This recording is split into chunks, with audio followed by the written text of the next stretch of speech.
Hello and welcome to Assam Career Plus YouTube channel.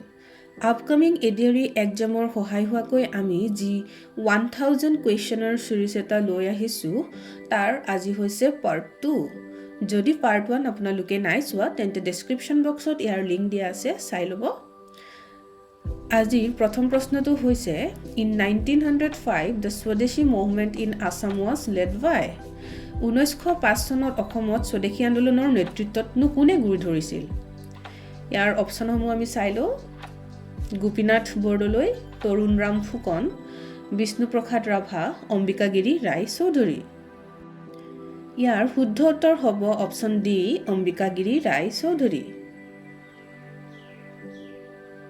এই আন্দোলনৰ প্ৰভাৱ মূলতঃ ধুবুৰী গৌৰীপুৰ গোৱালপাৰা আদি ঠাইত দেখা গৈছিল সেই সময়ত অম্বিকাগিৰি ৰায় চৌধুৰীৰ লগত আৰু এজন কোন আছিল যে গোবিন্দ লাহিৰীয়ে ছাত্ৰ-ছাত্ৰীৰ মাজত এটা বিপ্লৱী সংগঠন গঠন কৰি তুলিছিল নেক্সট কোৱেশ্চনটোলৈ আগবাঢ়িছো Which one among the Koch kings introduced silver coins in ancient Assam?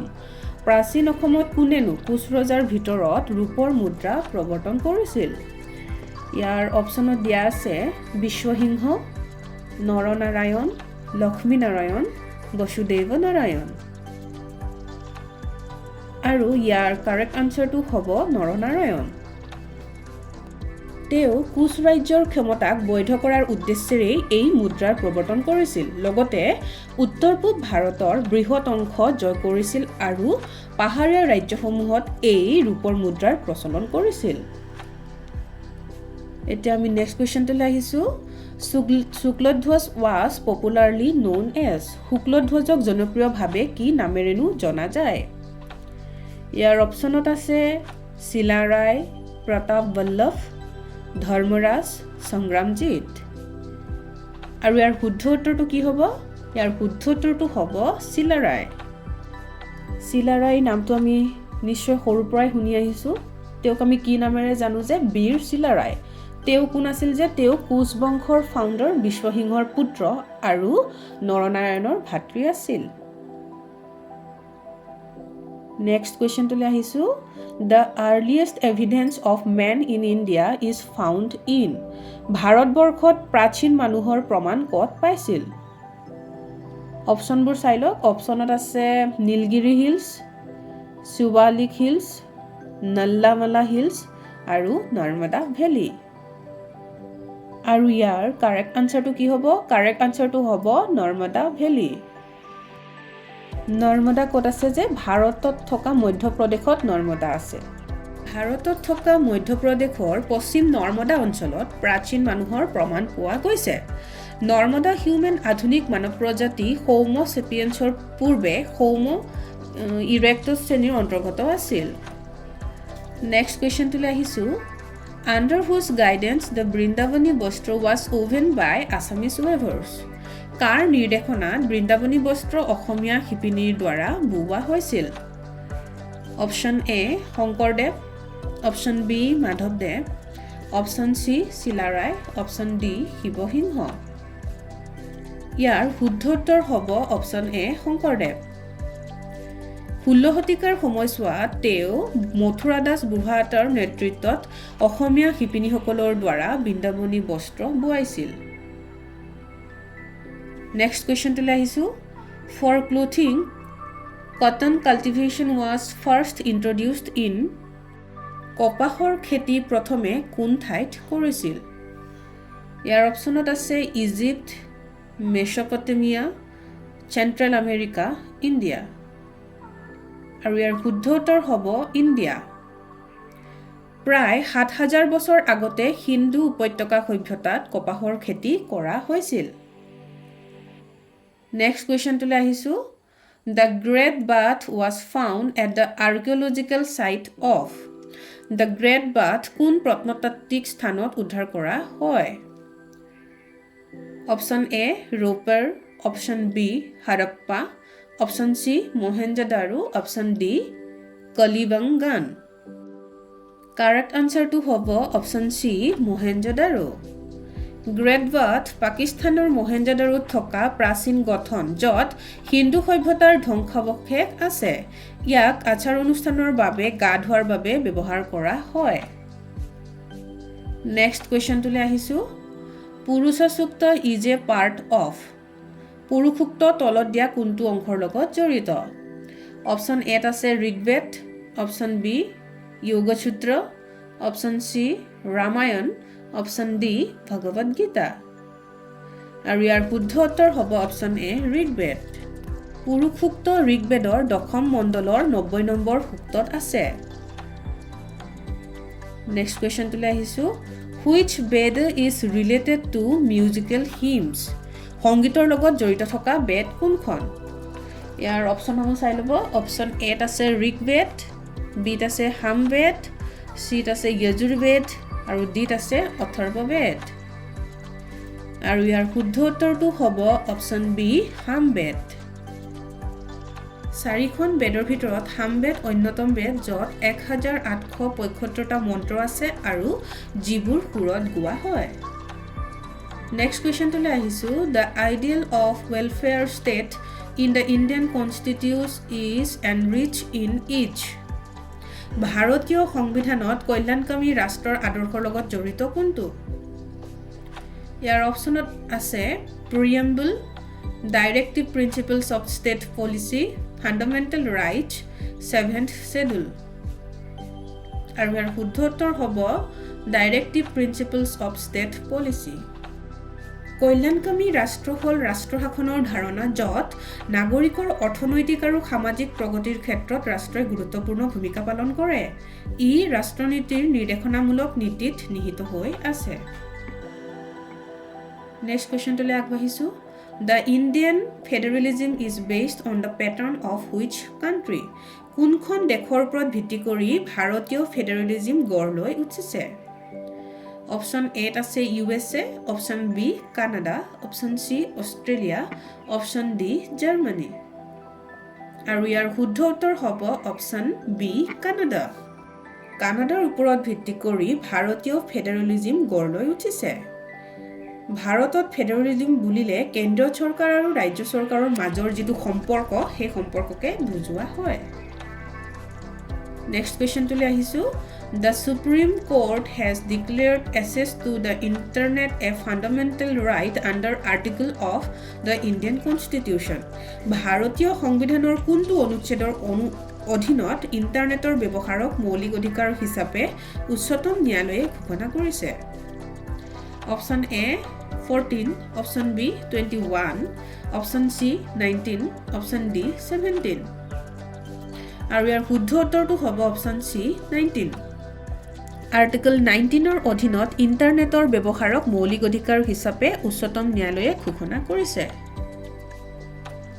Next কুৱেশ্যনটোলৈ আহিছোঁ।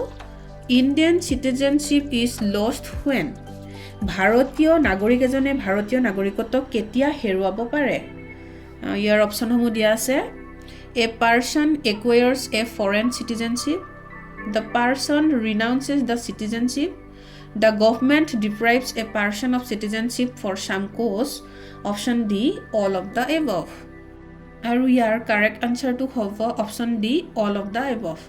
ওপৰত A, B, C যিকেইটা ৰিজন দিয়া আছে এই গোটেইকেইটাই কি হৈছে যে ৰিজন যে আমি ভাৰতীয় নাগৰিকত্ব হেৰুৱাব পাৰে। নেক্সট কুৱেশ্যনটোলৈ আহিছোঁ। When was the Assam Right to Information Act enacted in Assam? অসমত তথ্যৰ অধিকাৰ আইন কেতিয়ানো প্ৰণয়ন হৈছিল? অপশ্যন এত আছে 2001, option B 2002, option C 2003 and option D 2005। আৰু ইয়াৰ শুদ্ধ উত্তৰ হ'ব অপশ্যন এ 2001। নেক্সট কুৱেশ্যনটোলৈ আগবাঢ়িছোঁ। The prime meridian does not pass through. The prime meridian কোনখন ঠাইৰ পৰা পাৰ হৈ নাযায়? অপশ্যন এ আছে Algeria, option B France, option C Niger, option D Spain. আৰু ইয়াৰ কাৰেক্ট আনচাৰটো হৈছে অপশ্যন চি নাইজাৰ। নেক্সট কুৱেশ্যনটোলৈ আগবাঢ়িছোঁ। Deccan trap is the major source for which of the following soil. Deccan trap তলৰ কোনটো মাটিৰ প্ৰধান উৎস?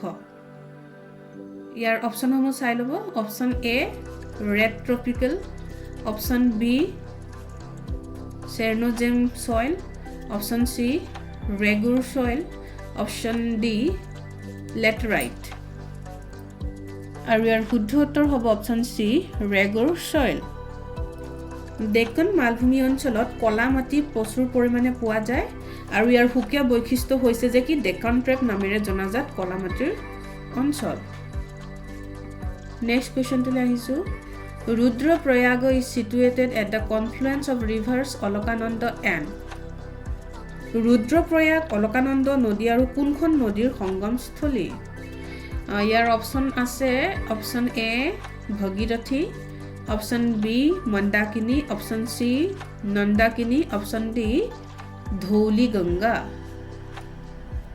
আৰু ইয়াৰ শুদ্ধ উত্তৰ হ'ব অপশ্যন বি মন্দাকিনী অলকানন্দা নদীৰ উৎপত্তি হৈছে অলকাপুৰী হিমবাহ আৰু ৰুদ্ৰপ্ৰয়াগ জিলাত মন্দাকিনী নদীৰ সৈতে সংগমিত হয় আৰু এই দুখনৰ সংগমতে ৰুদ্ৰপ্ৰয়াগ জিলা গঠিত হৈছে নেক্সট কুৱেশ্যনটোলৈ আহিছোঁ which of the following is a bird sanctuary তলত দিয়া কোনটো পক্ষী অভয়াৰণ্য option A Chalmara Beel option B Dibrusaikhowa option C Chesni Mer Beel option D দীপৰ বিল আৰু ইয়াৰ শুদ্ধ উত্তৰ হৈছে অপশ্যন ডি দীপৰ বিল দীপৰ বিল কামৰূপ মহানগৰৰ গুৱাহাটীৰ দক্ষিণ পশ্চিমত অৱস্থিত নেক্সট কুৱেশ্যনটোলৈ আহিছোঁ in which of the following place of Assam the biggest refinery is situated অসমৰ আটাইতকৈ ডাঙৰ শোধনাগাৰটো ক'ত অৱস্থিত option A Bongaigaon option B Digboi option C Noonmati option D Numaligarh আৰু ইয়াৰ শুদ্ধ উত্তৰটো হ'ব অপশ্যন বি ডিগবৈ 1901 চনত আছাম অইল কোম্পানী লিমিটেডে এই শোধনাগাৰটো স্থাপন কৰিছিল নেক্সট কুৱেশ্যনটোলৈ আগবাঢ়িছোঁ who is the writer of post অফিচৰ ৰচক কোন option A Rabindranath Tagore option B Mulkraj Anand option C Bankim Chandra Chatterjee option D Vishnu Sharma ইয়াৰ কাৰেক্ট আনচাৰটো হ'ব option A Rabindranath Tagore the post office বেংগলীত কি বুলি কোৱা হয় যে ডাকঘৰ এখন কি হৈছে নাটক এই নাটকখন ৰবীন্দ্ৰনাথ টেগোৰে 1912 চনত ৰচনা কৰিছিল নেক্সট কুৱেশ্যনটোলৈ আহিছোঁ who is the writer of Madhushala মধুশালাৰ ৰচক কোন ইয়াৰ অপশ্যনত দিয়া আছে জয়শংকৰ প্ৰসাদ ৰামধৰি সিং ডিংকাৰ মহাদেৱী বৰ্মা হৰিবংশ ৰায় বচ্চন আৰু ইয়াৰ শুদ্ধ উত্তৰটো হ'ব অপশ্যন ডি হৰিবংশ ৰায় বচ্চন মধুশালাখন কি হৈছে এখন হিন্দী কাব্য যিখন 1935 চনত ৰচনা কৰা হৈছিল কোনে ৰচনা কৰিছিল হৰিবংশ ৰায় বচ্চনে নেক্সট কুৱেশ্যনটোলৈ আহিছোঁ national voters day is celebrated on which date national voters day কোন তাৰিখে পালন কৰা হয় অপশ্যনত দিয়া আছে 15th জানুৱাৰী 25th জানুৱাৰী 15th ফেব্ৰুৱাৰী 25th ফেব্ৰুৱাৰী আৰু ইয়াৰ কাৰেক্ট আনচাৰটো কি হ'ব যে অপশ্যন বি 25th জানুৱাৰী 25 জানুৱাৰীত নেশ্যনেল ভোটাৰ্ছ ডে হিচাপে পালন কৰা হয় ৰাজনৈতিক প্ৰক্ৰিয়াত অধিক যুৱ ভোটাৰৰ অংশগ্ৰহণ কৰিবলৈ উৎসাহিত কৰাৰ উদ্দেশ্যেৰে কি কৰিছে যে ভাৰত চৰকাৰে এই দিৱস পালন কৰে নেক্সট কুৱেশ্যনটোলৈ আগবাঢ়িছোঁ who is India's first women IPS officer ভাৰতৰ প্ৰথম IPS মহিলা অফিচাৰ কোন option A Sarojini Naidu option B Kiran Bedi option C Bachendri Pal option D Indira Gandhi আৰু ইয়াৰ শুদ্ধ উত্তৰ হ'ব অপশ্যন বি কিৰণ বেদী কিৰণ বেদী কোন আছিল যে ফাৰ্ষ্ট ওমেন IPS অফিচাৰ যিয়ে 1972 চনতে UPSC এক্সাম ক্লিয়াৰ কৰিছিল নেক্সট কুৱেশ্যনটোলৈ আহিছোঁ Headquarters of United Nations Organization is located at which place? United Nations Organizationৰ headquarter ক'ত আছে? Option A Geneva, Option B New York, Option C Rome, Option D Washington. আৰু ইয়াৰ শুদ্ধ উত্তৰটো হ'ব অপশ্যন বি নিউয়ৰ্ক আজিৰ চিৰিজটোৰ শেষৰ কুৱেশ্যনটোলৈ আহিছোঁ সলিম আলী ৱাজ সলিম আলী কোন আছিল option A Urdu poet option B ornithologist option C ghazal singer option D none of these আৰু ইয়াৰ শুদ্ধ উত্তৰটো হ'ব অপশ্যন বি অৰ্নিথলজিষ্ট অৰ্নিথলজিষ্ট মানে হৈছে যে পক্ষী বিজ্ঞানী তেওঁক কি বুলি জনা যায় যে বাৰ্ডমেন অফ ইণ্ডিয়া সলিম আলীক বাৰ্ডমেন অফ ইণ্ডিয়া বুলি জনা যায় থেংক ইউ আমাৰ ভিডিঅ'সমূহ চাই থকাৰ বাবে আৰু যদিহে আপোনালোকে আমাৰ ভিডিঅ'সমূহ আপোনালোকৰ বাবে সহায় হৈছে বুলি ভাবিছে তেন্তে আমাৰ চেনেলটো ছাবস্ক্ৰাইব কৰিবলৈ নাপাহৰিব যাতে আহিবলগীয়া ন'টিফিকেশ্যনসমূহ আপোনালোকে পাই থাকে ধন্যবাদ